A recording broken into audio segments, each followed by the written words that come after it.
Thank you for having me and for coming, all of you for coming here to listen to me.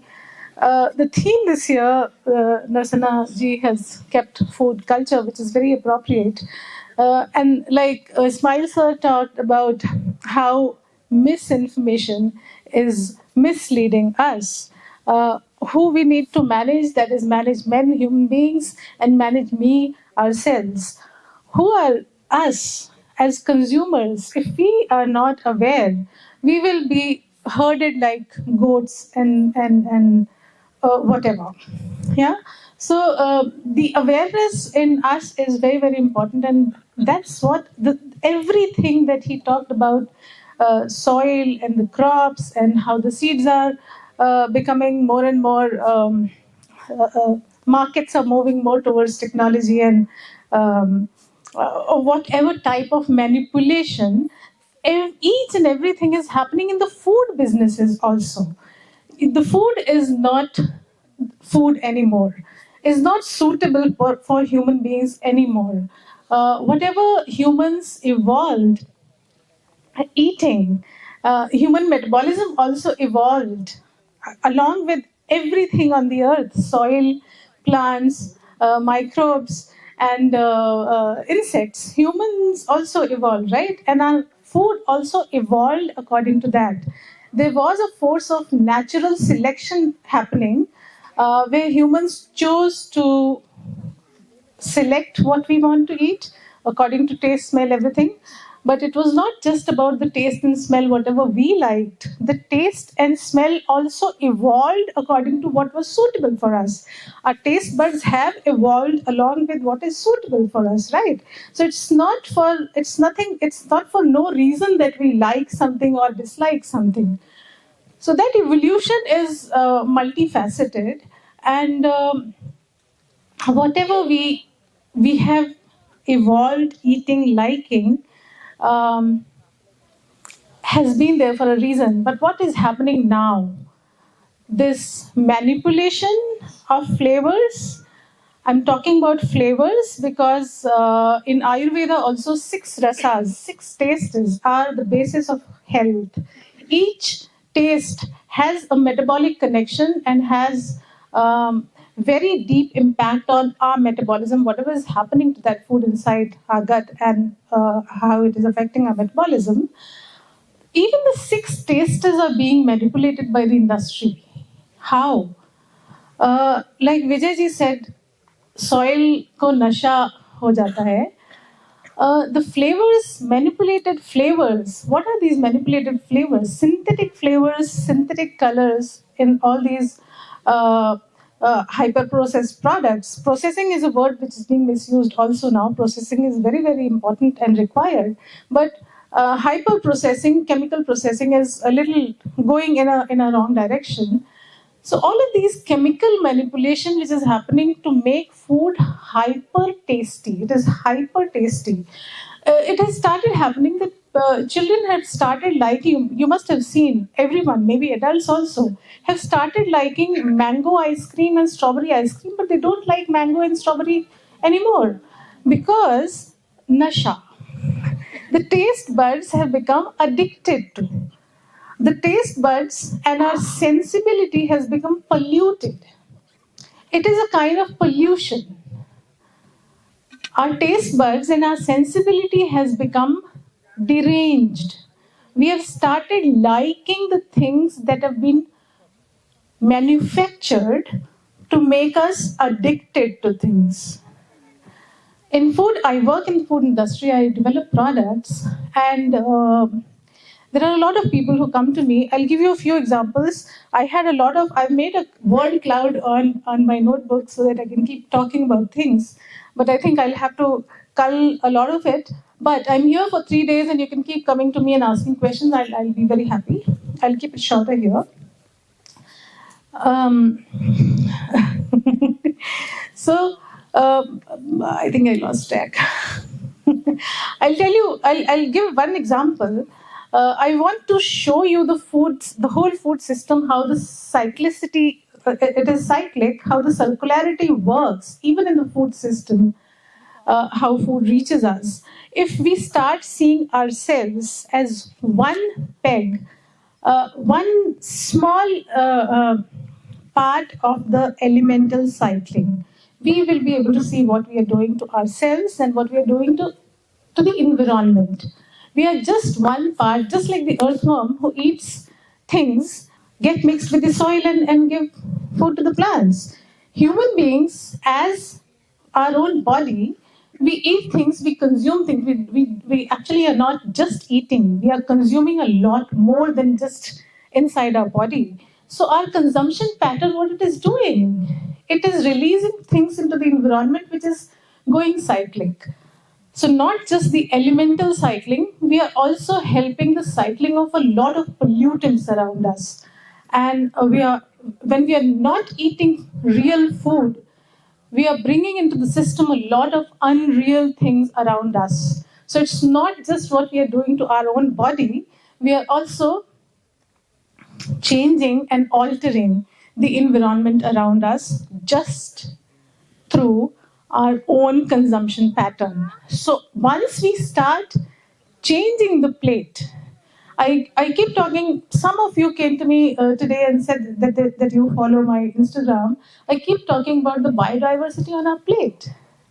So if our plate has that biodiversity, the scientist who's working in the fields, the farmer, they will grow more of what we want. They have been growing the kind of things that we have been wanting. Why? Why everyone started growing only basmati and white rice? One only basmati. We have thousands of varieties of rice. Why basmati became such a popular rice? Because consumers were interested in eating only the tastier, more aromatic, whiter varieties of rice. We were demanding, so once we started demanding sugar, if you trace the history of sugar, how criminal the cultivation of sugar is, it is actually criminal. Have you thought about it ever? Sugar grows horizontally on land, takes up many hectares, a lot of water, a lot of chemical input, produces something that needs to be, those sticks need to be transported to sugar refineries, a lot of water is used there. And then, of course, we utilize some of that bagasse, and that bagasse is made into plates, and we feel very good. We are, we are using bagasse plates and those things, and we are very conscious and very sustainable lifestyle we have. Our consumption pattern is so good, but we are consuming that sugar also, and sugar consumption per head in every country, not just the US, every country, including India, has increased so much. Do you remember? We used to eat desserts. We used to eat mithais only during festivals. There were no desserts every day. And the size of our Indian desserts, I'm not just Indian, all older civilizations in the world, whoever has older cultures, not the US, they have had Turkish sweets. All of those are small sweets, small sized sweets. We've had sweets. Indian sweets, laddu, barfi, everything is small sized. And look at the pastries today. They're huge. And they are not just sugar. They have so much more. Sugar has become addictive because we have started eating more and more. Sugar also has become a nasha. And there's something more harmful than sugar, which is high fructose corn syrup, which starts harming the liver. A few lenses I want to look into the food culture through. One is bread. How do we consume bread now, and how we used to consume bread earlier? Italy, do you think most of these people, most of you are from southern India, do you think idli is also a bread? How many of you think idli is a bread? Idli is a bread. Idli, sambar vada is also a bread, theoretically, consumption pattern, because that was the main grain type consumption earlier. idli in the history, it is said that idli was made with just urad dal and it was called iddarika. There's mention of idli being made with in history with just urad dal, and there is a equivalent of idli in Gujarat called idada, and that is also made with a little bit of rice and more urad dal. We grew in India urad dal. This lentil is native to India, and we grew so much urad dal that we used to use it for building material as well. How many of us realize that? Urad dal and methi made a very good cementing material, and a few more herbs, etc. So that was our bread, and now what we are doing, we are depending for our bread on a monocultured crop that is wheat, and even that wheat is being refined so much that it cannot be worked upon by microbes. It has a very long shelf life. Why maida has become so popular? If you strip out every trace of nutrition from a grain, it cannot be worked upon by microbes and it cannot destroy. It doesn't spoil on the shelf. Anything. And now start making a list of how many types of snacks people. I'm sure everyone here is very conscious and not consuming those kind of things, but start thinking about how many snacky things people consume every day. And if it has maida, it has. Most of the things have maida in it. And why maida? I mean, it's not harmful, but in the quantities it is being consumed in, it becomes, and again, it also becomes such a huge portion of our food that it prevents other things to come in. It prevents biodiversity on our plate if we start consuming more and more maida. It's not bad, it's not toxic at all.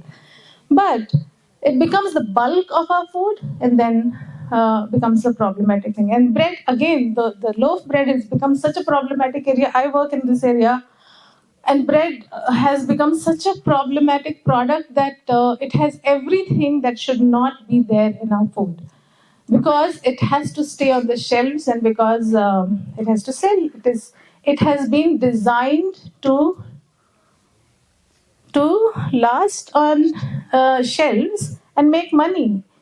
Nutrition is nobody is concerned when there's a market economy and when there's consumerism. Nobody is thinking about nutrition. So there have been cases. Dr. Ismail was talking about how rice is being pounded and then shaped again into rice to make food for children.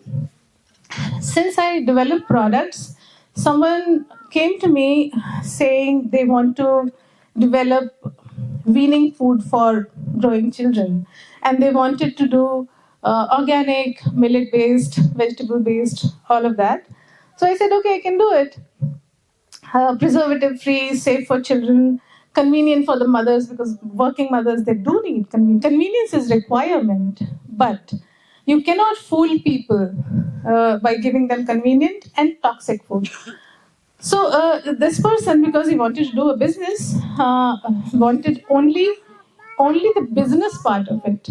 The manufacturing of this was to be given to a Pune-based facility who are making these cereal-based weaning foods, Cerelac type weaning foods. Can you imagine there is only one place and all brands available in India of this category are made only in one place, and this person was also going to that place.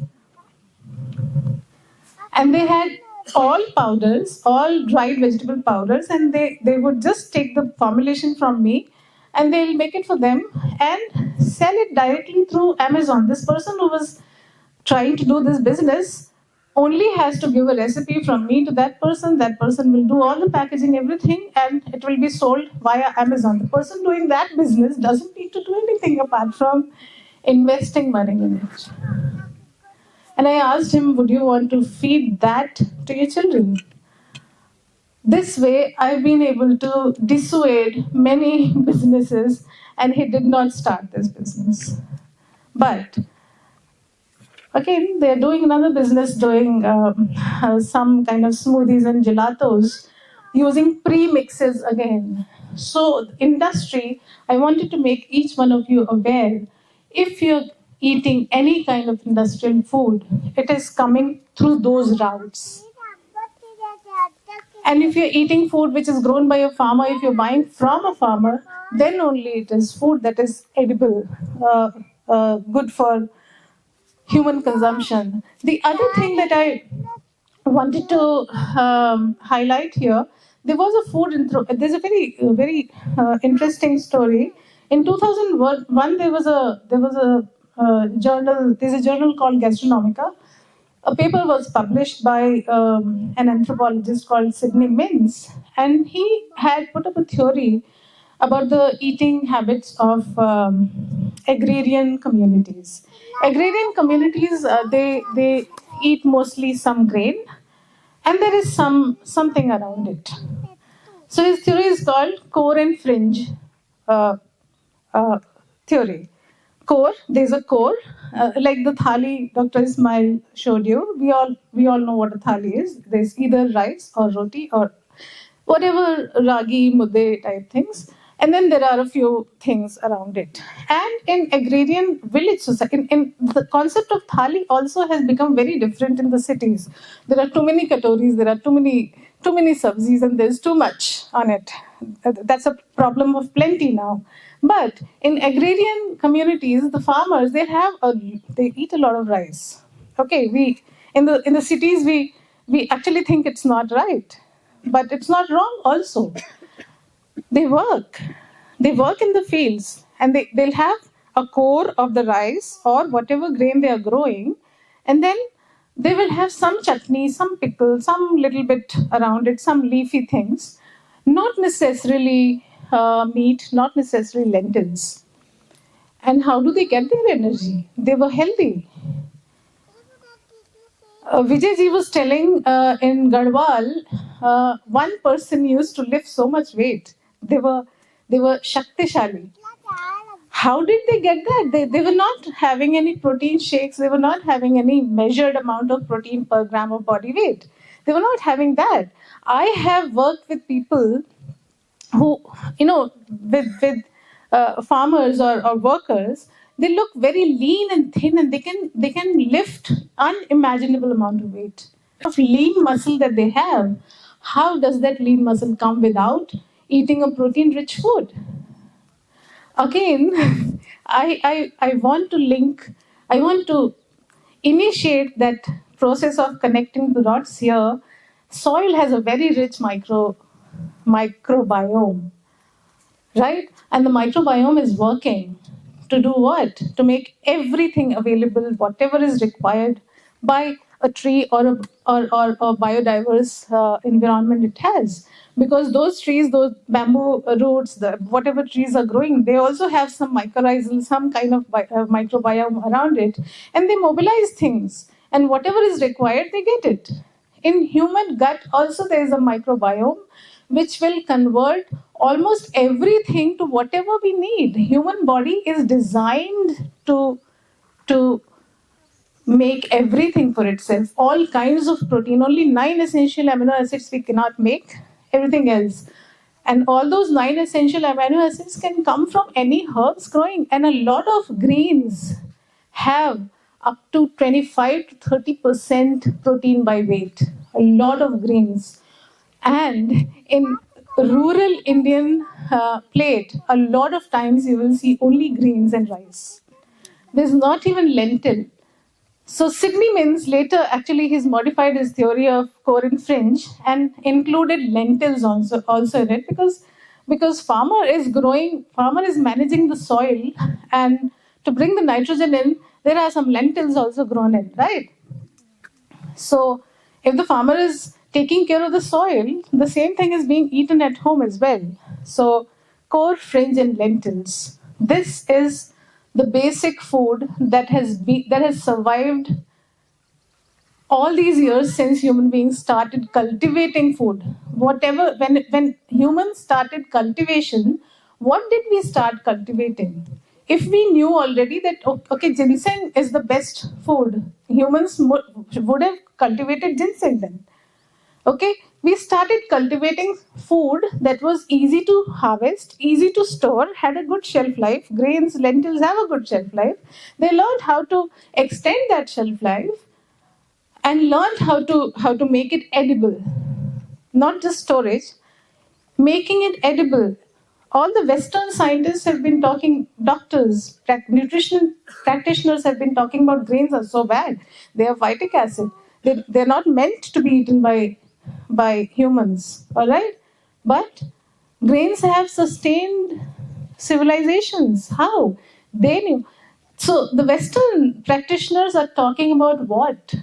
Over hyper processed grains, maida. They're talking only about maida and monocultured wheat, only hyper processed grains. They're not talking about our millets. They're not talking about whatever we eat, however we. They don't know how our food is prepared. So to denature that phytic acid, what we have been doing all these years.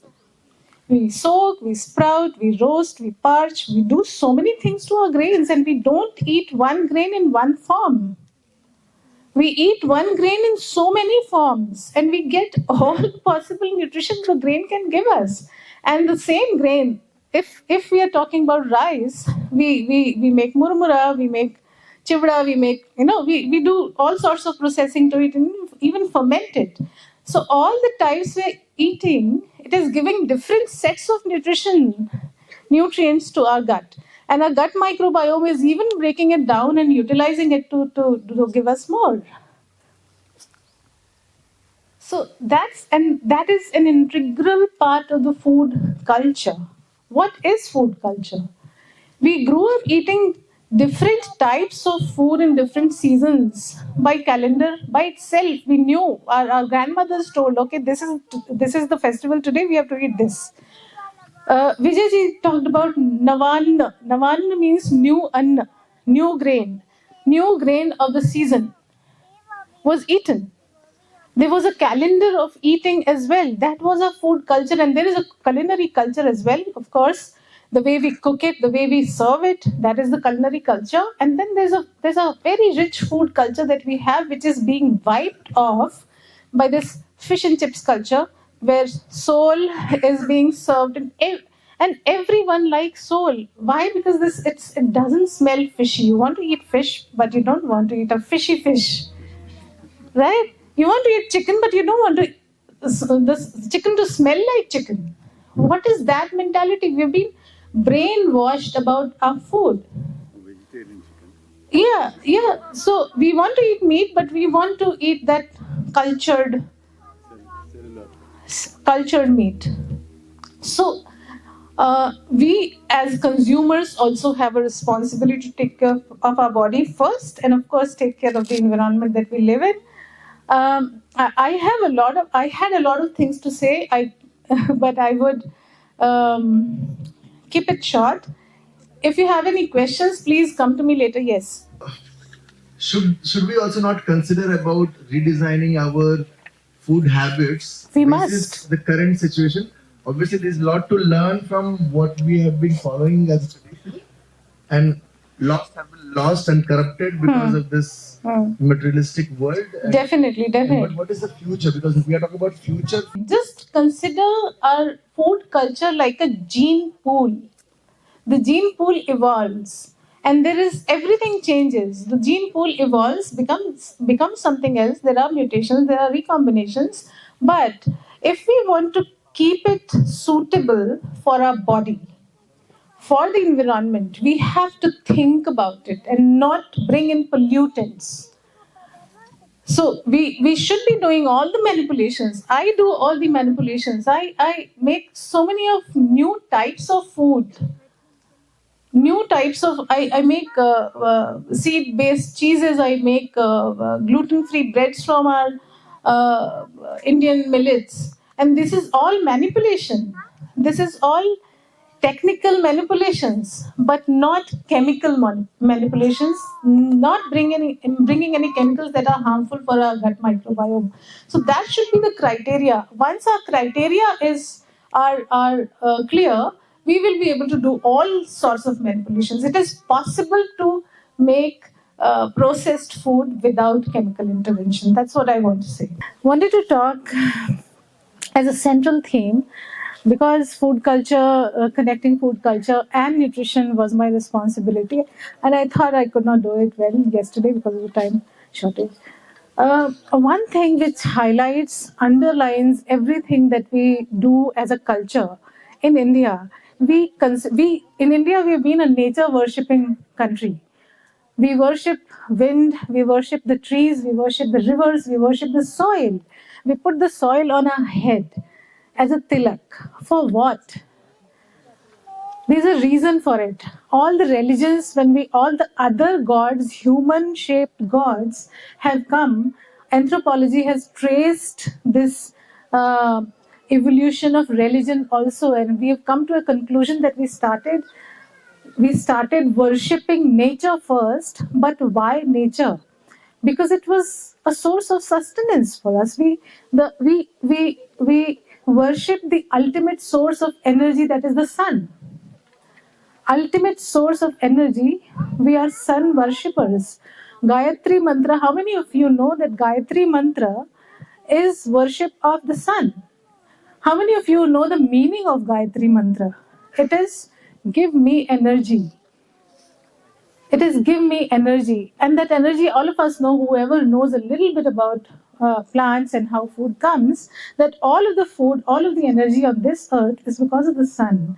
And we worship that. But we have forgotten everything about, and I am also guilty. Yesterday I had a huge headache because of the sun.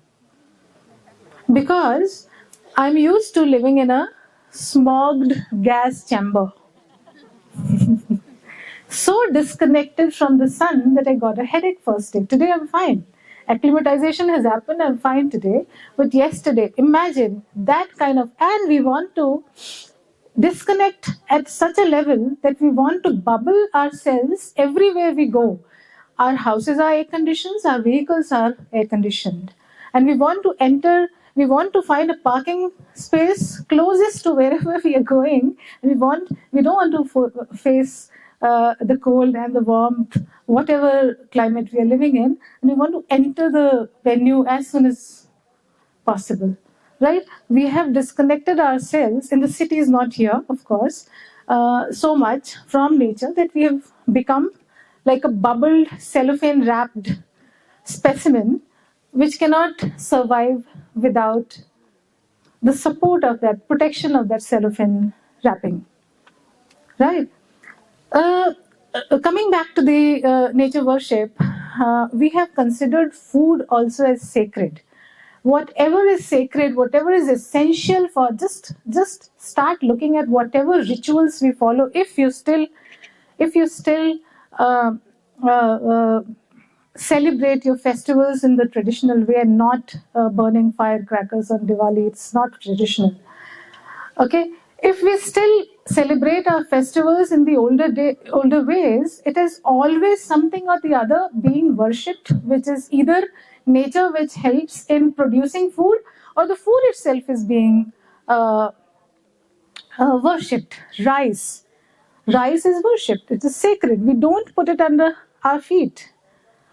खाना अगर पैर के नीचे आ जाता है तो we say sorry to it. We put it back on our head. So that has been our culture. But nowadays, I'll tell you a very, very interesting example of a property I was working with. I consult with hotels doing wellness-oriented, nutrition-oriented menus. And I was working in a hotel in mountains that is like 12, 13 years back. And the condition of the hygiene, these are luxury hotels and the diners don't know where the food is coming from. The kitchens are very well equipped, but the staff is local and not connecting to the kind of food they are serving. If your local staff is, say, making pasta and risotto, they don't connect with it. They don't connect with it. They just toss up something and serve it like they've been told, plating, artful plating, and they'll serve it to you. What they were doing, because it was a very cold place, they were keeping everything open in the night The pot of rice was open, mice were roaming around, boiled potatoes were kept open, everything was kept open.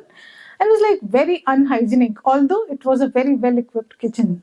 It was because of the workers this thing was coming. What I did, I observed it for 2-3 days, and I asked the owner to do one thing, to start doing puja in the kitchen every day and start doing agarbatti to all of these pots and pans, and told them that this is your profession.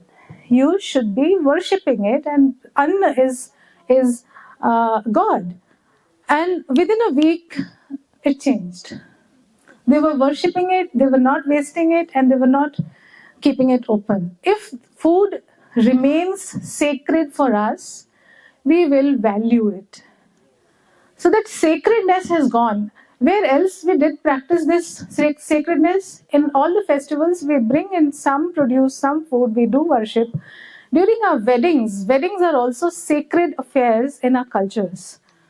Weddings are all sacred affairs, and in my family, and I've seen in many other cultures as well, that some kind of paddy, 5 types of grains, some types of lentils will be brought in. Urad dal is a very sacred thing. Yesterday also I was telling how urad dal has been used in our cultures, and it has been a sacred grain. Black sesame has been sacred. All the most nutritious food has been considered sacred. So we will do something in my family. There's a tradition of making urad dal badi on the previous day of wedding. I have forgotten. I am that disconnected. I have forgotten which day, what time this ritual was done. But it was done. Urad dal paste was made, it was fermented, and it was all done with all the sacred rituals around. Women will cover their heads, and they'll do this, and they'll sing some songs, and they'll make wadis, and then they'll sun-dry it the same day. And everyone who was attending the wedding, they'll get it as a gift, return gift to take home. This was the gift, and this was done with all the reverence for nature. And there'll be that plowing, that wooden thing plow brought in. And till today, I see in the markets, older markets, if you go to any city, I am from Banaras, and some of the older markets in Banaras still sell miniature pieces of all those farming equipment to be kept in the mandap. Earlier, big ones used to be brought and kept and used and demonstrated. There was some demonstration regarding all those things to everyone who came, and it was worshipped publicly. And now it has become a miniature thing, but still survives. But again, our weddings have become such that they have become an event, and now event management companies are only doing something else. Okay, so I'm not trying to judge what is happening today. It could be required for a few situations, but we must not be forgetting the sacredness of our food. Yesterday, also one thing I was trying to explain is the core fringe hypothesis, which was put forward by Sidney Mintz. He's an anthropologist, and this core was always a grain, and the fringe was whatever the farmer could get around them. It could be foraged, it could be cultivated, it could be some side crop growing along with it, something climbing on their rooftop, whatever. Right? After observing a little more, he also added core and fringe, he added legume to it, because legumes are also. So whatever farmer is growing is coming to the plate. And the fringes, he actually, in 2021, he collaborated with a nutritionist, Daniela Schwelt, her name is, and she did an analysis whether it is nutritious food or not, sufficiently nutritious food or not. There was enough nutritional sufficiency in it. The core, all grains have some protein as well. Today, many people have started saying if we are only eating grains, we are carb loading. This is a new terminology, carb loading. It's not just carbs.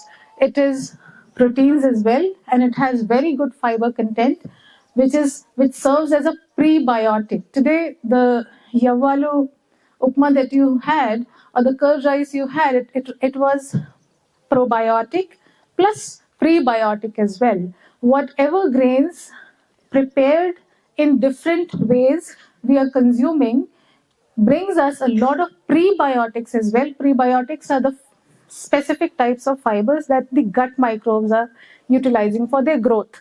So the more prebiotics in our food, better gut microbiome we'll have. No cultured meat can bring us those prebiotics. No processed foods, because processed food what? Artificial colorings, artificial flavorings, preservatives. They don't destroy the prebiotics, but they work like toxins for the microbiome.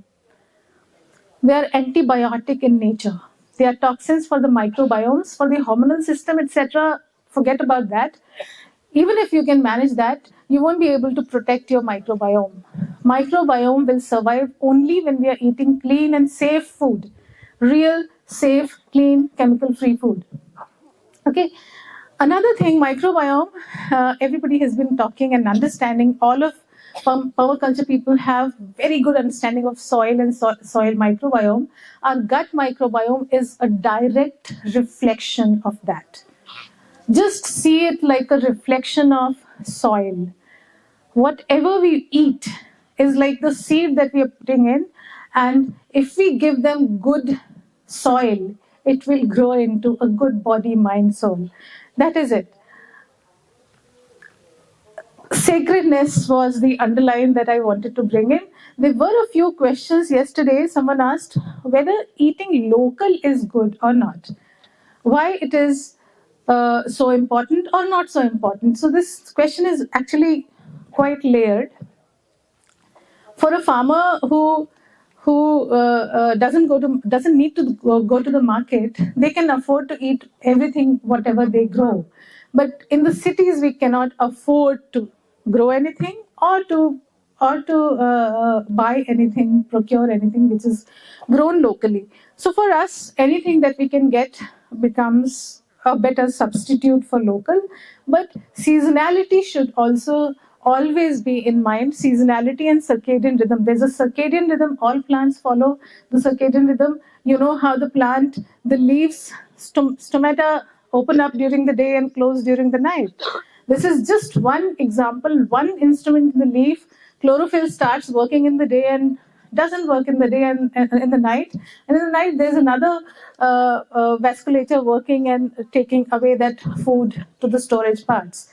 That's how plants work. Human body also works like that. We eat food during the day, and it is required. The night time is required for our body to digest, redirect all of that food to wherever it is required. And if we don't let our bodies experience the night time, this is a question. Many of us don't experience the night time at all. What do we do? What have we done? We have polluted our homes with light, too much light. We keep our lights open, we keep our phone screens and laptop screens open. That is light pollution for the eyes. In the eyes, there are melanocytes in the retina that are receptors of light, and they make a hormone called melatonin. That hormone induces sleep. If you're not getting sleep, melatonin comes in the form of a supplement as well. People are taking that.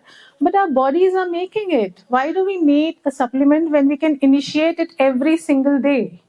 If we allow our body, our eyes, to switch from white light to red, yellow light in the night, we will be able to produce melatonin every single day. We don't need any supplements.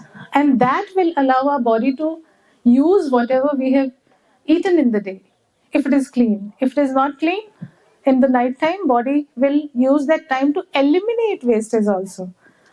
So if you're not giving enough time, when do we not give enough time is when we keep eating through the night.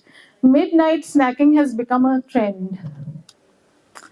So midnight eating in the night time is not a good idea. You're not giving enough night time to your body. No nighttime metabolism happening. So similarly, there is seasonal rhythm as well. In the summers, our body needs different things. In the winter, our body needs different things. The whole earth, the plant remembers, all the trees and plants remember the seasonal rhythm.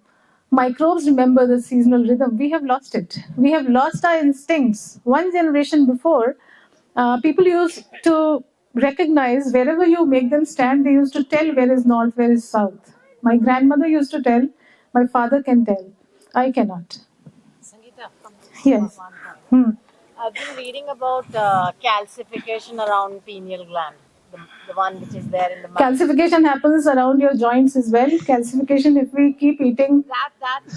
The rhythm you're talking about is not happening because of that, and in animals, it is.